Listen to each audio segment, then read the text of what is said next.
Doctor Dhaka, मुझे जरा simplify करके बताइए, जरा आसान शब्दों में समझाइए कि ये कहा जा रहा है कि इस मिशन में हम चंद्रयान 2 के ऑर्बिटर की सहायता भी ले सकते हैं। वो क्यों और कैसे पड़ेगी और किस हालात में पड़ेगी हमें?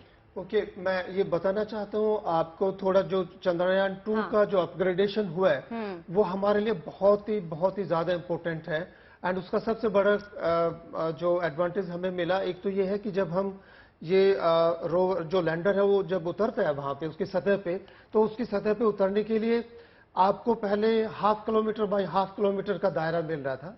अभी वो बढ़ के करीब 3-4 किलोमीटर और 2.5 किलोमीटर का हो गया। तो आपको एक ज्यादा फ्लेक्सिबिलिटी मिली, जो हमें ये इंफॉर्मेशन चंद्रयान 2 की हेल्प से मिली।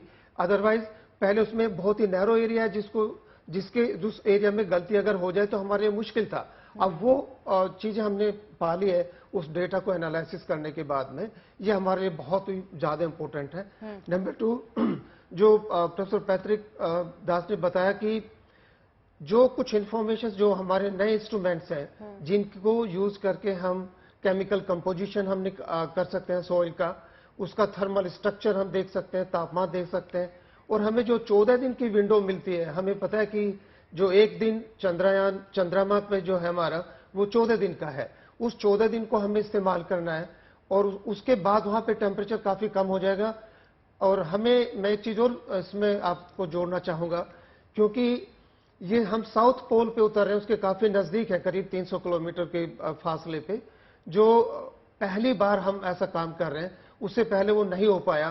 तो उस एरिया में जो पुराना लो टेम्परेचर वाला एरिया, वो शैडो वाला एरिया है, उस शैडो वाले एरिया में कुछ इंफॉर्मेशन हमें पहली बार मिलने की संभावना है, जो हम पहला होंगे। और जैसे हमने कहा कि इंडिया चौथा ऐसा कंट्री है जो इस मिशन के लिए झंडे खड़े करने वाला है। हमारे यहाँ पर ये चर्चा जारी है कि चंद्रयान 3 की लैंडिंग आज क्यों सफल होनी बेहद जरूरी है।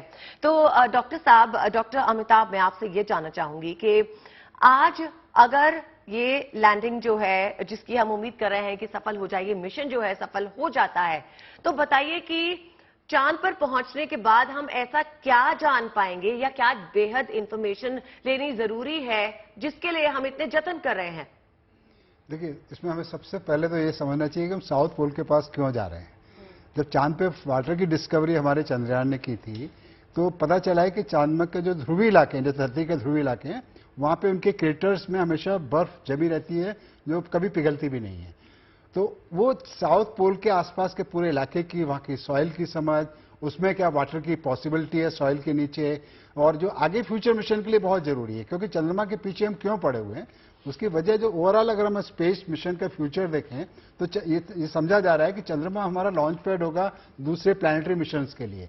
तो चंद्रमा पे पानी जो मिलता है, पानी से आपको जो भी वहां पे हम आगे वहां पे कॉलोनी बनाए, वहां पे कोई इस तरह का आउटपोस्ट बनाए, साइंटिफिक आउटपोस्ट बनाए, तो पानी सबसे जरूरी चीज है। देखिए, भूकंप की भी आजकल हम बहुत इंसिडेंसेस देख रहे हैं, जगह जगह देश में और विदेशों में भूकंप आ रहे हैं, लगातार आ रहे हैं। ये एक्टिविटी पर भी हम कुछ कर पाएंगे? मून की अपनी सस्पेक्ट नहीं, तो मून के बारे में जैसे माना जाता है कि वो मून एक जियोलॉजिकली डेड बॉडी है, लेकिन मून के अंदर भी सिस्मिक जो एक्टिविटी ऑब्जर्व की गई है। खासतौर पे जैसे कि कभी कोई एस्ट्रॉइड का इम्पैक्ट होता है, कभी कोई माइक्रोमेटेराइड का इम्पैक्ट होता है, उसकी सारी एक्टिविटी को मेजर करना तो पूरे मून की हिस्ट्री को समझने के लिए भी जरूरी है और फ्यूचर मिशन के लिए भी इंपॉर्टेंट है। क्या अभी भी मून में कुछ तरह की जियोलॉजिकल एक्टिविटी होती है, जैसे भूकंप होते हैं, इस तरह के चंद्रकंप वहां पर होते हैं क्या? दूसरा, उसके एनवायरमेंट की स्टडी जैसे कि बात की जा रही है। मून के ऊपर एटमॉस्फेयर बोलते हैं कि नहीं, हवा नहीं है, लेकिन उस पर भी बहुत थिन एटमॉस्फेयर है।